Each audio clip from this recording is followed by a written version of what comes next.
WAVY News 10 has learned that State Senator Yvonne Miller has died this afternoon at her home in Norfolk. Tomorrow would have been her 78th birthday. She was born in Edenton, North Carolina, and raised in Norfolk. Let's go to Andy Fox for more on State Senator Miller. Andy? Yeah, Nicole and Stephanie, we're getting comments from a lot of state leaders. First of all, Yvonne Miller was the first just for historical purposes here, she was the first African-American woman to serve in the Virginia House of Delegates and the first African-American woman to serve in the Virginia Senate. She was the longest-serving woman in the Virginia Senate, where she ranked third in overall seniority, and she was the first woman to ever chair a Senate committee. That's who Yvonne Miller was.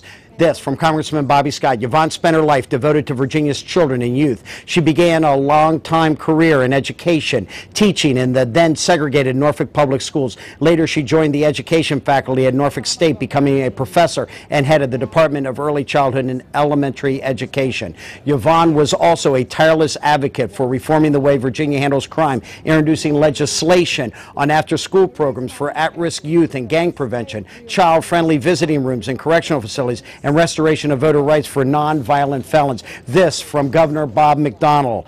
Yvonne Miller cared deeply about people, and she was a strong voice, always ready to passionately advocate for the disadvantaged, the forgotten, and the overlooked. Yvonne made history when she was elected to the General Assembly, but she made the biggest difference in what she did once she got there. That from Governor Bob McDonnell. And of course, Louise Lucas, who visited with Yvonne Miller in the last couple of days, is just heartbroken. I spoke to her on the phone. She was crying, saying that when she went to Yvonne Miller, even in the time of the end coming quickly for Yvonne Miller, even in the end, Yvonne Miller wanted to pray for Louise Lucas. She was always giving and always caring. I know that as a reporter working here at WAVY TV 10 for years and years, we always went to her because she gave us unfiltered sound bites of the way she really felt. She wasn't trying to be politically correct. She was talking from the heart, and she did it on every subject we asked her about. Yvonne Miller is dead tonight, but she will be remembered forever by everyone as being a trailblazer, someone who made first her entire life. Nicole and Stephanie, back to you. Andy, quickly, you had just mentioned that when they knew the end was near, have you found out from anyone you've spoken with exactly what she had? Did she have some sort of illness? Obviously, she must have known that this was coming. It had been oncoming, and it's believed to have been cancer, a type of cancer that she died from, and it had been ongoing. Louise Lucas told me she was very concerned towards the end, and that she knew that the end was near, and then spent some time reaching out to Yvonne Miller, of course. And, you know, we're just getting calls, you know, from everyone today, and emails, and, you know, things from the governor and from Congressman Bobby Scott. These are people who, and with the governor, even though he's a Republican and Yvonne Miller was a Democrat, they had a great, you know, they had great respect for each other. And of course, Congressman Bobby Scott just was there all the way with Yvonne Miller. But and she would have been, her birthday was tomorrow, and so we're all remembering Yvonne Miller tonight. Guys, back to you. She touched a lot of lives. She certainly did. Lots of folks knew her inside and outside of politics. We want to go to former Delegate Paula Miller now on the phone to tell us more about Senator Yvonne Miller. Hi, Paula. Hi, Stephanie. Hi, Nicole.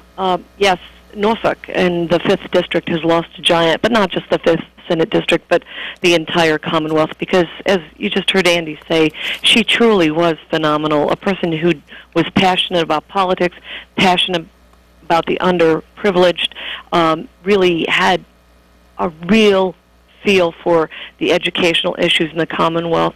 She chaired transportation when the Democratic majority was in power in the Senate.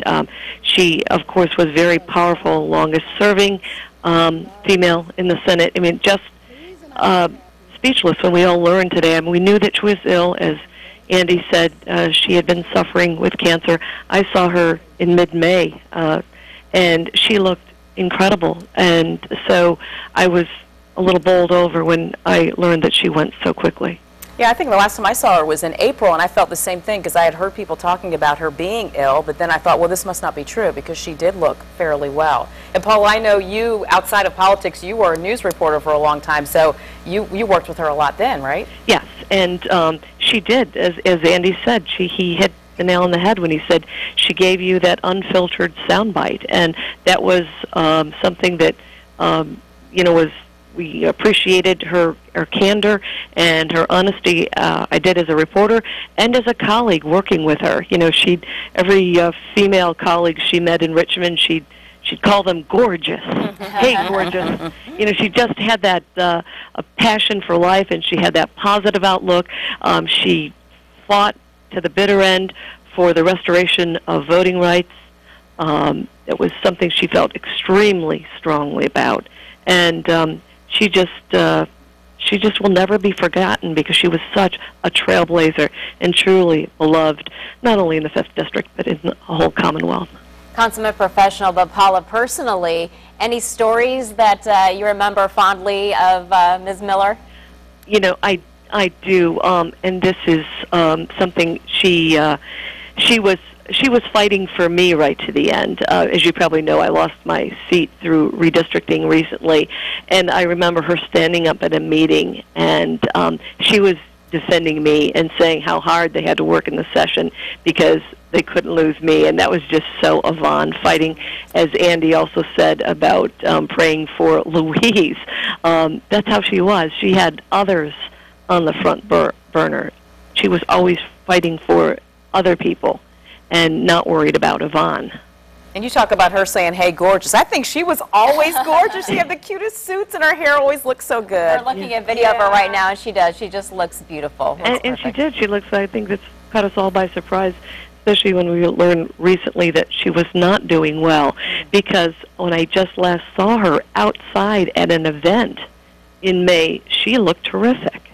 So our hearts go out to the family of Yvonne Miller and to her Senate colleagues and to everyone who will have their memory of her.